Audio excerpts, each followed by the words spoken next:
안녕하세요. 정말 하나님의 은혜가 얼마나 이렇게 놀라운지 매일 여러분들의 신실하신 그 예배드리는 모습 또 자리를 지키고 항상 하나님을 사랑해서 사랑의 표현을 예배로 드리고 있는 여러분들을 보면서 너무나도 감사합니다. 지금은 기름을 준비할 때라는 제목을 가지고 함께 은혜를 나누고자 합니다. 사실 이제 저는 기도하는 사람입니다. 하나님께서 저한테 기도하면서 한국 교회뿐만 아니라 또 열방의 교회들을 향해서 하나님께서 하시는 말씀이 있었습니다. 많은 사람들이 구원을 받았다고 말하지만 하나님 보실 때, 주님 보실 때에 그렇지 않은 사람들이 너무 많다는 거예요. 그러면서 한마디로 하시는 말씀이 뭐냐고 하면 안일한 부녀들이다 이렇게 말합니다. 안일한 부녀들. 여러분 지금은 주님이 오실 날이 멀지 않은 때에 저희들이 살고 있는 것 같아요. 예수님께서 이 천국에 들어갈 날에 대한 재림에 대한 말씀을 하신 때가 벌써 2000년이 지났잖아요. 그렇기 때문에 2000년이 지난 지금은 훨씬 더 주님 오실 날이 가까운 때에 저희가 살고 있는 거지요. 마가복음 13장 23절에서 미래에 대한 교훈으로 주님이 다시 오실 때에 대하여 주님은 이렇게 말씀하고 계십니다. 너희는 삼가라. 내가 모든 일을 너희에게 미리 말하였노라. 하나님께서 마지막 때에 어떻게 우리가 살아가야 되고 어떻게 준비해야 되는지를 이미 말씀하셨대요. 그런데도 불구하고 오늘날 교회들이 그때를 준비하면서 살아가지 않는다는 것입니다. 그래서 어떻게 해요? 안일한 부녀로 살아가고 있다. 그렇게 말합니다. 여전히 주님 오실 날은 멀은 것 같고 나와는 상관없는 것 같고 나는 그런 때를 내 생애에는 이렇게 만나지 않을 것 같은 그런 이렇게 삶으로 살아가고 있는 사람들을 향해서 주님은 안일한 부녀요 이렇게 말씀하시는 것 같아요. 그래서 오늘날 한국교회를 향해서 하나님께서 하시는 말씀이라고 생각되어졌고 또 이것은 오늘 낮에 이제 우리 김성준 목사님 말씀하셨을 때 의인은 하나도 없나니 아무도 없다고 하시는 그 말씀 안에서 저를 포함한 우리 모두가 다 여기에 해당되는 사람은 아닌가 생각해 보면서 이 시간 우리가 하나님의 말씀을 좀 같이 들었으면 좋겠습니다. 그래서 주님께서 이렇게 삼가라 내가 너희들에게 마지막 때에 되어질 일을 미리 다 얘기했다. 그러니까 지금은 어떤 때입니까? 주님이 말씀하신 이 말씀들을 기억하면서 세상에 임할 일들을 생각하고 준비할 때라는 것입니다. 안일한 부녀가 되지 말고 준비하라 이렇게 말씀합니다. 여러분 그때는 저도 모르고 주님도 모르신다고 말씀하셨어요. 오직 아버지만 아신다고 했고 또 도적같이 임한다고 했습니다. 이렇게 주님께서 우리에게 미리 알려주셨는데도 불구하고 우리가 모든 일을 삼가 듣지 아니하면 우리는 그날에 후회할 것 같고 이를 갈며 슬피 울음이 있는 자리에 있을 수도 있다는 것입니다. 그래서 우리는 지금은 어떤 때예요? 깨어서 주님이 말씀하신 그 때를 분별하며 내가 뭘 준비하면서 살아가야 되는지를 듣는 저와 여러분이 되시기를 축복합니다.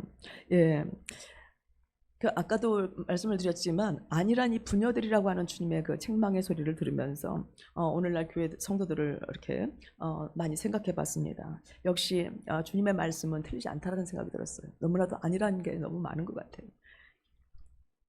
마치 노아의 때에 노아가 방주에 들어가던 날까지 사람들이 먹고 마시고 장가 들고 시집 가면서 홍수가 나서 저희를 다 멸하기까지 깨닫지 못한 것처럼 그렇게 살아가고 있어요. 저희는 이제 기도하다 보니까 저희는 어떻게 보면 더 하나님이 지금 무슨 일을 하고 계신가에 집중하는 사람들인 것 같아요. 그리고 지금 때가 어느 때인가를 많이 집중하면서 살아가는 사람들입니다. 지금 대한민국에서 일어나고 있는 많은 일들을 봐도 그렇고 또 전 세계에서 일어나고 있는 일들을 봐도 그렇고 지금은 주님이 심판하실 수밖에 없는 일들로 이렇게 온 세계가 돌아가고 있는 것 같아요. 소돔과 고모라 성이 멸망할 때에 뭐로 망했습니까? 동성애로 망했거든요. 근데 지금 동성애가 창궐합니다. 전 세계에서 동성애가 합법화되었고 많은 사람들이 동성애를 하고 있는데 여러분 성은 하나님께서 저희를 창조하실 때 남자와 여자 두 성밖에 창조 안 하셨잖아요. 그런데 지금 100가지가 넘는 성이 있다고 합니다. 여러분 어떻게 만들면 100가지가 넘는 성이 있을 수 있나요? 아무리 상상을 해도 아무리 생각해도 저는 다 이해를 할 수가 없어요. 그런데 오늘날 전 세계에서 성을 하나님이 주신 그러한 성을 이렇게 수없이 나누면서 자기 쾌락을 자기 정욕을 따라서 이렇게 성을 분류하고 있는 것들을 보게 됩니다. 이렇게 하나님께서 주님께서 마지막 때에 되어질 일들을 성도들에게 다 말했는데도 불구하고 믿는 자나 믿지 않는 자가 깨닫지 못하고 있는 거예요. 여러분, 미국이 우리나라에게 복음을 전해줬고 또 유럽 국가에서 우리들에게 복음을 전해줬잖아요. 그랬는데 제일 먼저 지금 동성애를 합법화하고 동성애에 찬성한 나라들이 미국, 물론 다는 아니지만 미국이고요. 유럽은 거의 다 그렇습니다. 그래서 교회가 다 무너져 가고 있고 교회 성도 숫자가 1%밖에 되지 않는데 1%, 1.3%밖에. 아니란 부녀들이 너무나도 많은 거예요. 깨닫지 못하고 있는 사람들이 너무나도 많은 것입니다. 반면에 또 어떤 사람들은요, 종말의 징조를 찾기 위해서 성경을 여기저기 찾아보고 오늘 이 시대에 나타나는 표적들을 이렇게 보면서 너무 쉽게 종말이 임했다고 위험한 결론을 짓기도 하고 있습니다. 이런 양극화 현상 속에서 우리는 지금도 우리가 붙들어야 될 것은 주님의 말씀입니다. 아멘. 하나님의 말씀이 뭐라 하시는지 듣고 하나님의 말씀 안에서 우리의 때를, 주님 오실 때를 우리가 준비하는 저와 여러분이 되시기를 축복합니다. 네. 그래서 우리가 살고 있는 이 시대는 주님이 말씀하신 것처럼 말씀하셨던 그 때부터 시작해서 지금 재림하고 이 중간 사이에 저희가 살고 있는 거죠. 근데 이 중간이 아니라 어디까지 왔어요? 종말의 끝에 끝자락에 와 있는 저희들의 시간대인 것 같습니다. 사랑하는 성도 여러분, 제자들은 이렇게 주님 앞에서 주님이 종말에 대해 말씀을 들었을 때에 환난을 예상했어요. 지금 우리가 편안하다 우리는 지금 먹고 마시고 시집가고 장가가면서 우리는 어렵지 않다, 지금 이렇게 종말은 나와 상관이 없는 것처럼 안일하게 이렇게 살아가고 있지만 제자들은 그때 주님이 말씀하실 때에 환난을 예상했던 것을 보게 됩니다. 우리가 살아가고 있는 이 세대가 그 환난이 다가오고 있는 세대라는 거예요. 동성애가 합법화되면 어떤 일들이 일어납니까? 우리는 창조를 말할 수가 없어요. 남자와 여자를 하나님께서 창조하셨다고 말할 수 없습니다. 교회는 다 그때 핍박을 받을 거고 고난을 받을 거예요. 차별금지법이 악한 이제 이렇게 법인데요. 이 법이 이렇게 우리나라에서 결의가 되어지면 그러면 저와 여러분들 또 우리 교회뿐만 아니라 수많은 주의 종들이 하나님의 말씀이 이러하시다라고 세상에 외치지 못하는 때가 오게 됩니다. 그러니까 환난과 핍박이 지금 예고되고 있는 시대에 저희들이 살고 있어요.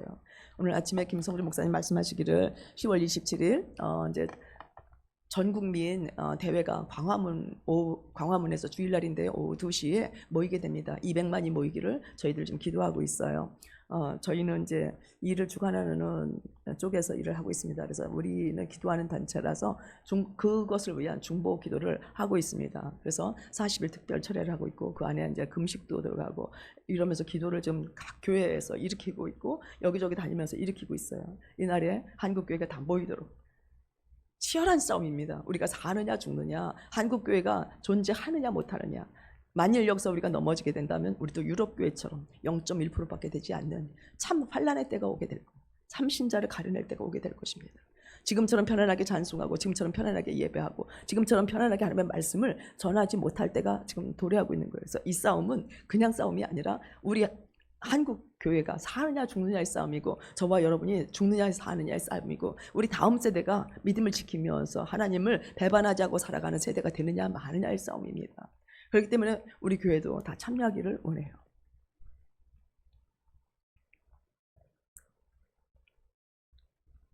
우리가 이렇게 주님께서 하시는 이 말씀을 귀 기울여 듣는 저와 여러분 되시기를 축복합니다. 그래서 재림에 대해 더 가까이 살고 있는 우리 시대는 그 초점이 더 넓어져서 모든 교회와 모든 민족이 그 환난의 때에 포함되어 있다는 거예요. 어떤 사람에게는 환난이 넘어가고 어떤 사람에게는 환난을 당하지 않는 것이 아니라 이 환난의 때는 다 다가온다는 것입니다. 그러므로 우리도 어떻게 해요? 제자들처럼 준비하는 그런 사람들이 되어야 된다는 것입니다. 마태복음 24장 33절에서 주님은 다시 오심에 대해서 이렇게 말씀합니다. 이 세대가 지나기 전에 이루어질 것이다. 이 세대가, 여러분이 살고 있는 이 세대에 주님이 오실지 누가 압니까? 이 세대가 지나가기 전에 다 이루어질 거라고 말씀을 하셨어요. 지금은 수명이 좀 긴 세대 아닙니까? 저희 엄마도 지금 93세, 94세시거든요. 그런데도 건강하세요. 지금 100세 시대라고 하지 않습니까? 여기서 70, 80 가까이 되셨어도 여러분 앞으로 30년 충분히 너끈히 사실 수 있는 그런 시대입니다. 그러다 보니까 주님이 그 안에 오실는지 누가 합니까? 여러분, 그러므로 내 시대에 주님이 오실 수 있다고 하는 이 마음을 가지고 깨어있는 마음으로 살아가기를 축복합니다. 그래서 주님은 이 세대는 인자가 가까이 곧 문 앞에 이른 줄을 알고 깨어있어라 그렇게 말씀합니다. 만일 깨어있지 않는다면 사람들은 노아의 때와 같이 준비되지 않은 상태로 그 때를 맞게 될 거라는 거예요. 방주에 들어가는 날까지 비가 오고, 그리고 문은 이미 닫혔는데도 불구하고 사람들은 아직도 자기들이 멸망하는 줄 몰랐어요. 근데 점점 물이 차오르면서 배는 떴고 문은 닫혔고 더 이상 구원의 방주를 탈 수 있는 그런 기회가 놓쳐졌을 때, 그런 때가 다가오고 있다는 거예요. 우리도 그런 때를 맞이할 수 있다고 하는 것입니다. 그러므로 우리가 알 것은 그때는 오직 두 집단 밖에 없습니다. 즉 준비된 자, 구원받은 자와 준비되지 않은 자, 잃어버릴 자만이 있을 거라는 거예요. 여러분들은 어떤 속에 들어가시길 원하십니까? 준비된 자로 살기를 원하십니까? 구원받은 자로 살기를 원하십니까? 그때는 두 집단밖에 없는데 여러분들이 구원받는 자, 준비된 자 속에 들어가 있기를 축복합니다. 이렇게 성경에서는 마지막 때에 두 집단을 극명하게 보여주고 있습니다. 그 성경을 찾아볼까요? 마태복음 24장 40절부터 41절인데요. 제가 읽어드리겠습니다. 그때에 두 사람이 밭에 있음에 한 사람은 데려가고 한 사람은 버려둠을 당할 것이요, 두 여자가 맷돌질을 하고 있음에 한 사람은 데려가고 한 사람은 버려둠을 당할 것이다. 여러분, 이 말씀은 똑같은 일상생활의 상황에 있는 사람들을 어떻게 분리시킬 것인지를 보여주고 있습니다. 매는 똑같이 갈고 있어요. 두 사람이, 두 여자가 같이 매를 똑같이 갈고 있는데 한 사람은 데려감을 당하고 한 사람은 데려가지 못했대. 버려둠을 당했대요. 그렇다면 여러분, 이 말씀을 통해서 우리는 어떻게 이 마지막 때를 준비해야 합니까?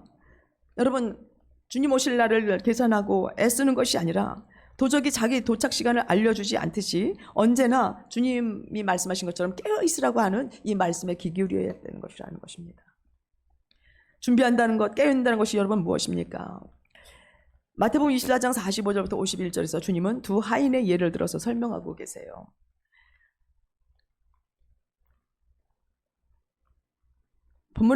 성경을 보게 되면 한 주인이 멀리 이제 떠납니다. 타국으로 떠나면서 종에게 일을 맡기고 그리고 떠납니다. 그때에 주님께서 우리에게 원하시는 것, 준비하고 깨어있는 것이 무엇인지를 보여주는데 그것은 바로 종들의 태도라는 것. 종들의 태도. 우리 주님이 여기에 나오는 본문의 주인이십니다. 그 주인님이 십자가 지시고 하늘 보좌로 이제 올라가셨어요. 부활승천에서 올라가셨어요. 근데 이제 다시 오실 때가 되었다는 것입니다. 그러면 저와 여러분들은 주님 앞에 부름받은 하나님의 종들인데 오늘 이 시간 우리가 어떻게 살아가고 있느냐 하는 거예요. 여러분과 저와의 태도가 어떠냐? 이것이 깨어있는 것이다, 준비하는 것이다, 아니면 준비하지 못하는 것이고 버림을 당할 것이다 라고 하는 극명한 분리를 우리에게 보여주고 있다는 것입니다. 여러분, 주님이 돌아오실 때에 종이 문 앞에서 기다리고 있기를 주님이 원하실까요? 아니면 오히려 종에게 맡겨진 일에 발전이 있기를 주님이 기대하고 계실까요?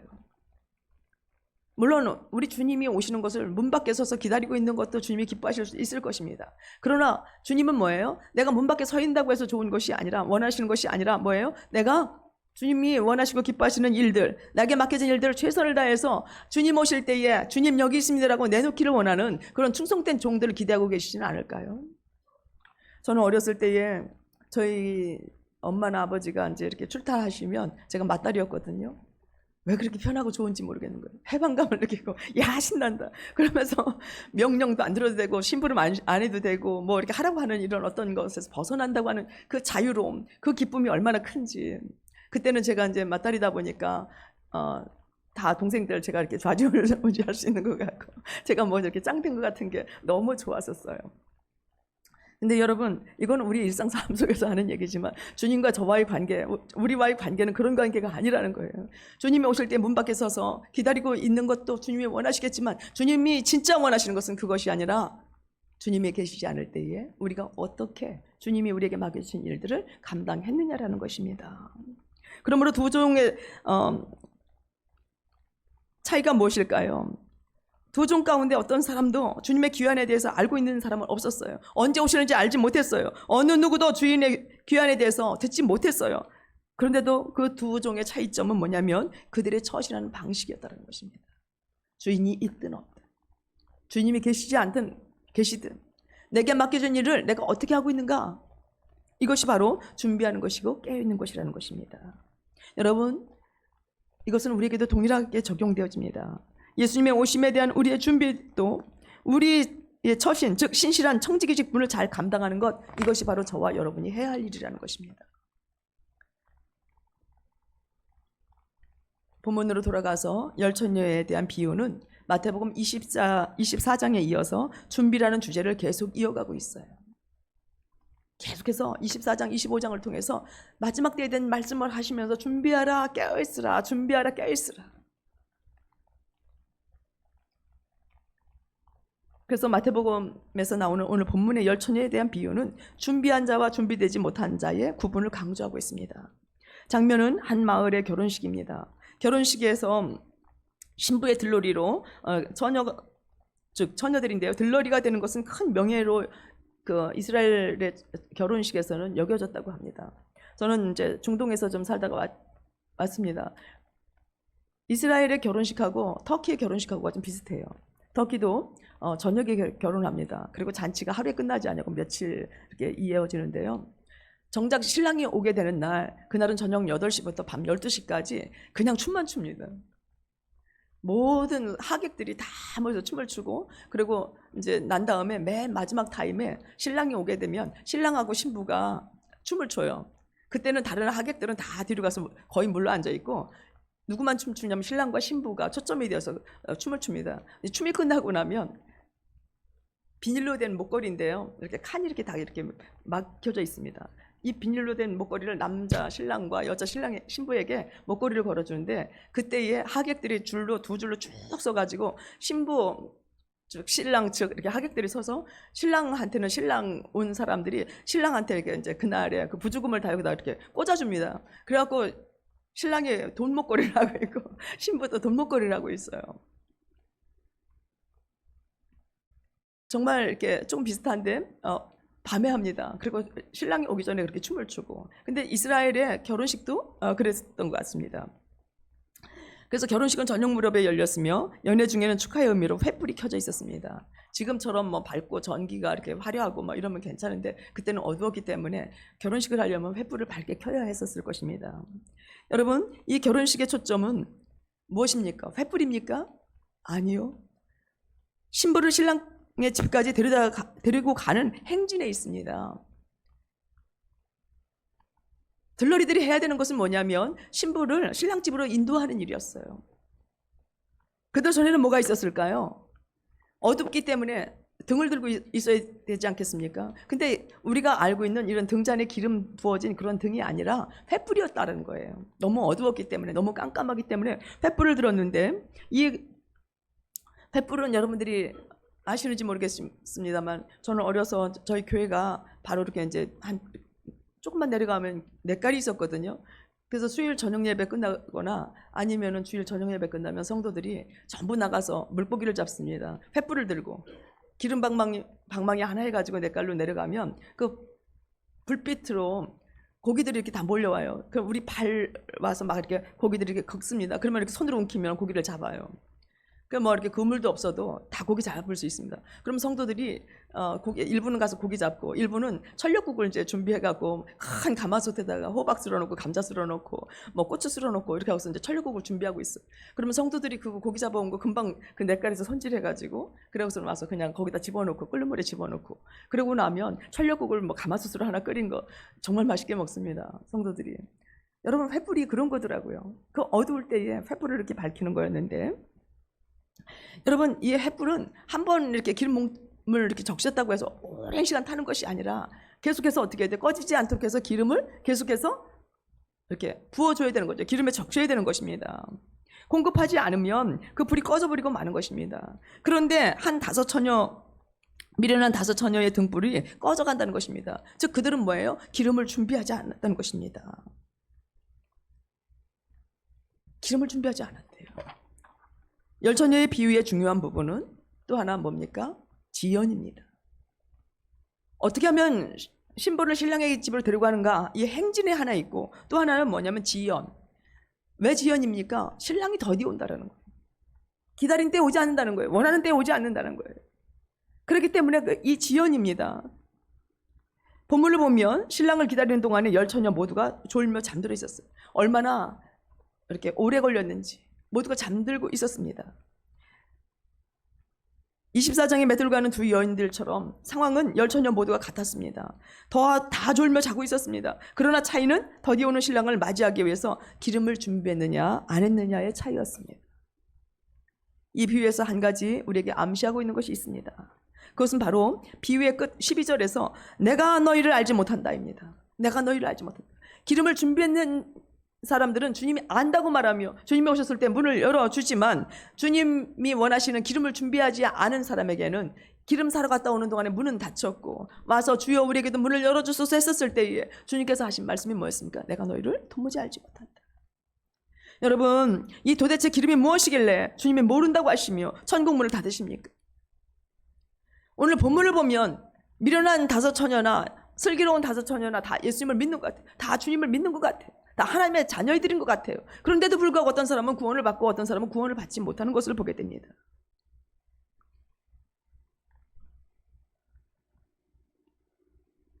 오늘 읽었던 그 본문에서는 거기에 대한 해답을 정확하게 그 기름이 무엇인지를 말하지 않고 있어요.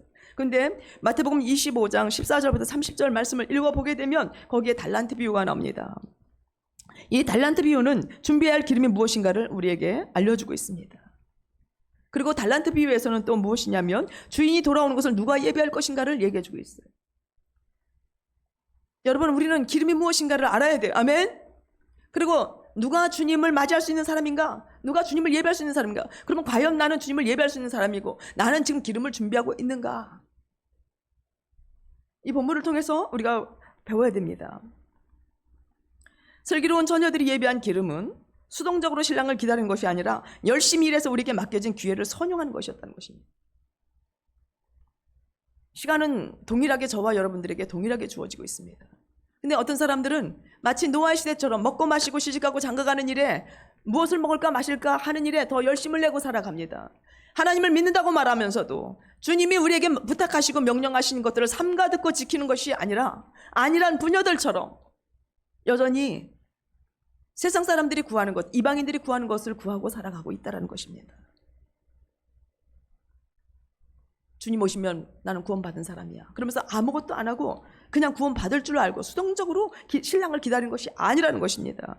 여러분들에게 주어진 일들, 성도면 성도로서, 집사면 집사로서, 권사는 권사로서, 장로님은 장로님으로서, 목사와 선교사는 우리에게 주어진 직분 안에서 최선을 다해서 충성하는 것, 이것이 바로 뭐래요? 그것이 준비하는 거라는 것입니다. 기름을 준비하는 것. 내가 얼마만큼 순종했는가가 기름을 준비하는 것. 내가 얼마나 충성했는가가 기름을 준비하는 것. 내게 맡겨진 일을 얼마나 내가 열심히 했는가가 기름을 준비하는 거래요. 달란트 양의 정확한 환산 가치는 알 수 없지만 종들에게 맡긴 이 돈은 작은 돈이 아니라 매우 큰 양의 돈이었을 것입니다.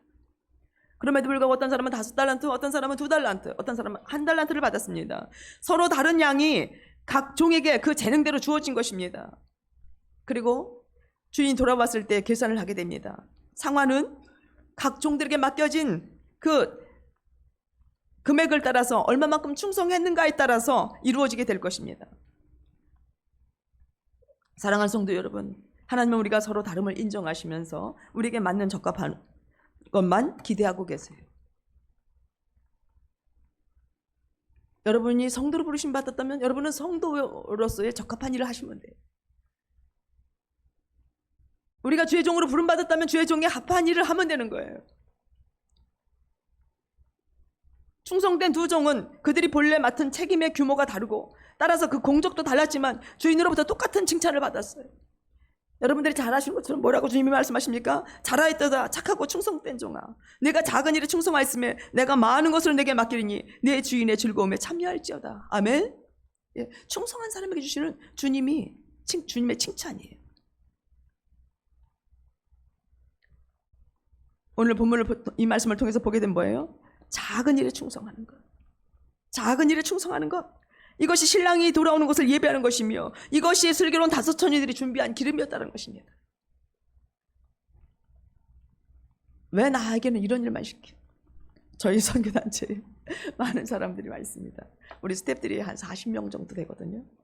40명 정도 되는데 물론 다 믿음이 좋으시고 다 똑같지 않아요. 거기도 이렇게 5달란트 받은 사람, 2달란트 받은 사람, 1달란트 받은 사람이 있는 것 같습니다. 근데 불평하는 사람은 늘 불평해요. 왜 나에게 이런 일을 줬냐고, 왜 나한테 이거 시키냐고, 왜 나한테 이런. 불평하는 사람은 계속 불평하는 것을 봅니다. 거기는 특별히 하나님 앞에 헌신하고 삶을 드리겠다고 온 사람들인데도 불구하고 그 안에서 그런 일들이 일어나는 것들을 보게 돼요.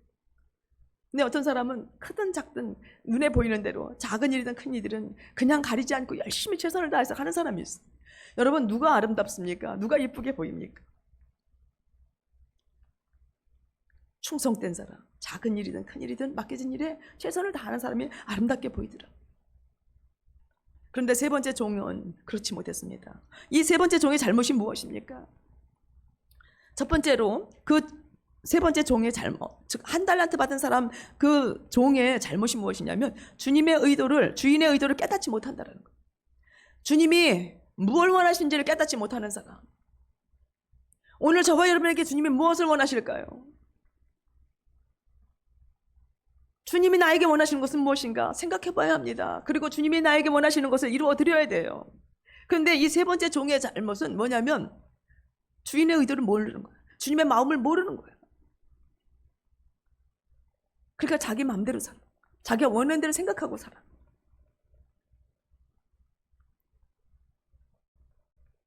그리고 이 세 번째 종의 잘못, 두 번째는 뭐냐면 충성되게 섬기는 대신 안전을 택했다는 것입니다. 충성되다고 하는 것은 뭐예요? 나를 드려야 되고 나를 헌신해야 돼. 그런데 피할 길을 생각하고 안전을 생각하고 있었다는 거예요. 여러분, 더 적은 은사를 받았다고 해서 마땅히 노력을 기울이지 않아도 됩니까? 적은 은사를 받았다고 해서 그냥 땅에 묻거나 아니면 무시해버리고 그냥 살아도 됩니까? 앞서 말씀드렸던 것처럼 하나님은 우리의 서로의 다름을 인정하십니다. 그리고 우리에게 맞는 적합한 것만을 기대하셔요. 그렇기 때문에 우리는 세 번째 종 같은 태도를 취해서는 안 됩니다.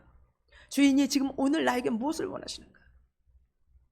그리고 내가 안전을 원할 것이냐, 아니면 내 삶을 들여서 죽도록 충성할 것이냐.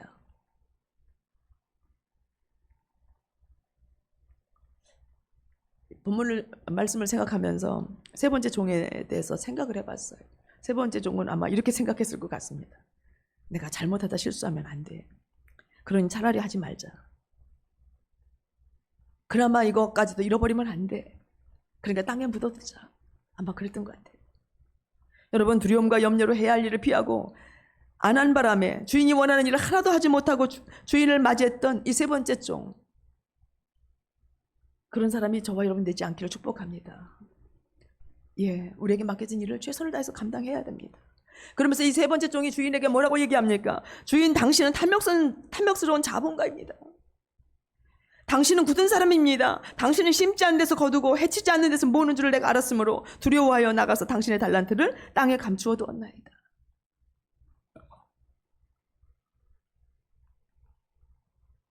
여러분, 땅에 감추는 것이 그 종에게 있어서는 지혜로운 것처럼 생각되어졌고, 주님이 원하시는 일, 맡겨준 달란트를 감당하지 않고 그것을 이렇게 접어둔 것이, 그것이 자기에게는 지혜로운 거라고 생각했지만, 주님이 다시 오셨을 때에, 주님 앞에 설 때에, 그때 그 결과는 비참합니다. 주님께서 뭐라고 말씀하십니까? 이 종을 향해서 악하고 게으른 종아, 이렇게 26절에서 말씀합니다. 그리고 25장 30절에서 뭐라고 합니까? 이 무익한 종을 바깥 어두운 데로 내어 쫓으라. 거기서 슬피 울며 이를 갈미 있으리라. 사랑하는 성도 여러분, 하나님은 우리에게 섬김의 기회를 창의적으로 활용할 것을 기대하고 계십니다. 그러한 일에 하나님은 보상하시는 하나님이세요. 아멘. 우리가 최선을 다할 때, 내 힘이 부족하지만 하나님의 은혜를 구하고 하나님의 힘을 공급받기를 원하고, 하나님 도와주세요, 하겠습니다라고 순종하며 나아갈 때에 하나님은 우리가 기대한 것 이상으로 일하게 하시는 하나님이십니다. 그리고 하늘의 예비한 상으로 갚아주시는 하나님이십니다. 그렇기 때문에 하나님을 신뢰하며 때로는 모험을 무릅쓰고 담대하게 달란트를 사용해야 합니다. 여러분, 모험이라는 거 쉽지 않지요. 될까 안 될까? 실수하면 어떡하지? 실패하면 어떡하지? 비난받으면 어떡하지?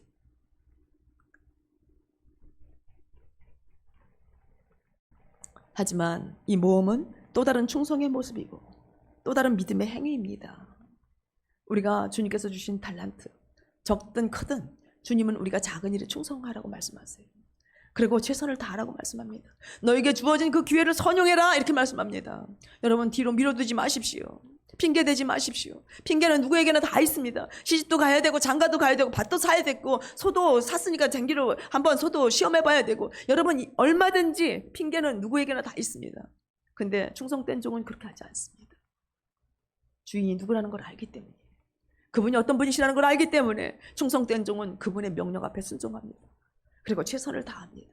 때로는 모험이 될지라도 그 모험을 무릅쓰고 믿음으로 주님 앞에 반응하면서 순종하며 나아갑니다. 여러분 이것이 다시 오시는 주님에 대한 준비입니다. 안일한 부녀들이 되지 않기를 축복합니다. 이 세 번째 종은 땅속에 감추었던 달란트를 갖고 와서 뭐라고 말합니까? 벗어서 당신의 것을 받으셨나이다. 주님이 한 달란트 줬는데 한 달란트를 그대로 받기를 원하시는 것이 아니라는 거예요. 더 많은 열매, 더 많은 풍성한 결과를 주님은 원하고 계셨다는 거예요. 우리가 더 이렇게 전진하고 장성해서 주님이 원하시고 기뻐하시는 거룩한 열매들을 많이 주님께 드리기를 원하신다는 것입니다. 유대인의 상거래 문화를 통해 볼 때 이 종이 말한 벗어서 당신의 것을 받으셨나이다 하면서 한 달란트 받은 자가 와서 갖다 드린 이 말의 진정한 의미는 이런 얘기입니다. 나는 더 이상 책임지지 않겠습니다. 나는 더 이상 책임지지 않겠습니다. 당신이 내게 무슨 일을 맡기시든지 나는 책임지지 않겠습니다. 나는 당신이 나에게 어떤 일을 허락하셨든지 나는 그 일을 책임지지 않겠습니다. 여러분 주님 앞에서 이런 말을 할 수 있나요? 주님이 허락하신 일에 책임을 지지 않는다. 주님이 맡겨주신 일에 책임을 지지 않는다. 여러분 이런 사람이 천국에 갈 수 있을까요? 주인의 즐거움에 참여할 수 있을까요? 오늘 슬기로운 다섯 처녀들처럼 천국문에 들어갈 수 있는 그런 사람들이 되어야 하는데 이런 사람들은 다 어떻게 해요? 그들은 문이 닫힌 사람들이었습니다. 이를 갈며 슬피 우는 자들이 되었던 것입니다. 사랑하는 여러분, 주님이 여러분들에게 많은 것을 요구하는 것이 아니라 각 사람에게 합당하게 일들을 맡기셨다는 거예요. 그 일에 최선을 다하시기를 축복합니다. 그래서 마태복음 24장과 25장을 이렇게 살펴보게 되면 그것을 관통하는 주제는 심판입니다. 많은 비유들을 통해서 주님은 뭐라고 말씀하시냐면 반드시 내가 심판하겠다는 거예요. 주님은 영광 중에 오실 것입니다. 그리고 왕의 통치는 시작되고 모든 민족을 모으셔서 양과 염소를 구분할 것입니다. 그리고 주님은 또 오셔서 하나님 뜻대로 주님 앞에 충성했던 사람들은 오른편에, 불순종한 사람은 왼편에 두실 것입니다. 여러분 각 사람이 행한 대로 갚으시는 분이 주님이십니다. 주님은 그렇게 말씀하셨어요. 주님의 상을 값없이 여기지 마십시오. 주님의 명령을 값없이 여기지 마십시오. 안일한 부녀들이 되지 않았으면 좋겠습니다.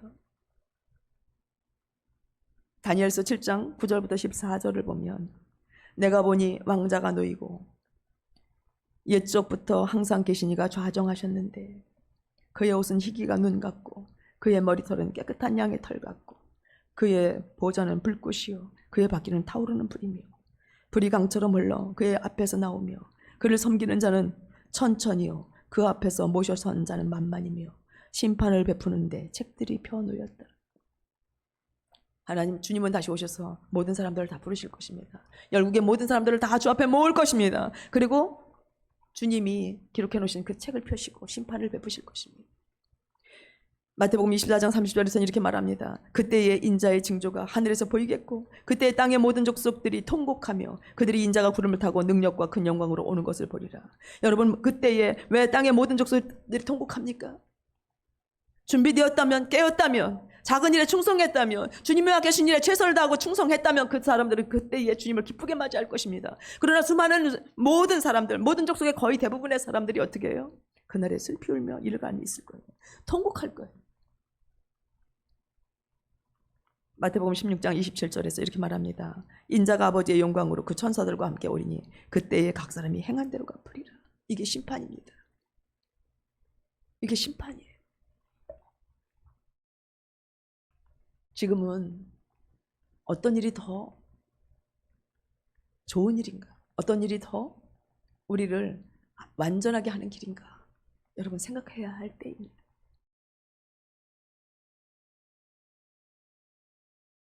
주님은 저와 여러분을 더 좋은 길로, 더 완전한 길로 인도하시기 위해서 우리를 부르셨고 우리에게 귀한 직분들을 허락해 주셨어요. 그 완전한 길을 걸어가는, 좋은 길을 걸어가는 저와 여러분 되시길 바랍니다.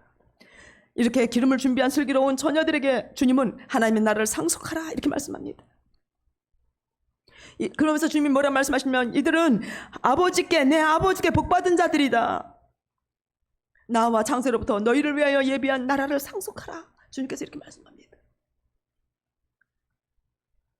우리 모두 주님이 주신 일에 충성스럽게 헌신하고 섬깁시다. 지금은 깨어있을 때입니다. 지금은 준비할 때입니다. 지금 대충 살아갈 때가 아닙니다. 정신을 차리고 주님이 나에게 맡겨주신 일에 최선을 다하는 저와 여러분 되시기를 바랍니다. 언제인지 모르지만 그날은 가까이 오고 있습니다. 생각지 않은 날, 알지 못하는 시간에 곧 파수꾼의 소리가 들릴 것입니다. 오늘 본문에 보게 되면 보라 신랑이로다 맞으러 나오라. 여러분 기름과 등불을 준비한 슬기로운 다섯 처녀들이 되어서 신랑이 오신다고 할 때에, 주님이 오실 그때에 다 주님을 맞으러 나가는 저와 여러분 되시기를 축복합니다. 이 나팔 소리는 분명히 들릴 것입니다. 우리에게 들릴 것입니다. 다 준비된 자들이 되어서 혼인잔치에 다 함께 참여해야 하겠습니다. 아직 그날은 오지 않았습니다. 아직 기회가 있습니다. 내가 혹시라도 아니란 분열 속에 포함되어 있다면 깨어납시다. 그리고 일어납시다. 그리고 기름을 준비합시다. 맡겨진 기회를 선용하는 신실한 청지기, 주님을 믿으며 모험도 하여서 더 많은 달란트를 남기는 그런 청지기들이 되시길 축복합니다. 그래서 우리가 주인의 즐거움에 다 참여하고 주님 앞에 칭찬받는 그런 사람들이 되시길 축복합니다. 지금은 기름을 준비할 때입니다. 우리 시간 같이 기도하겠습니다. 하나님, 우리 자신을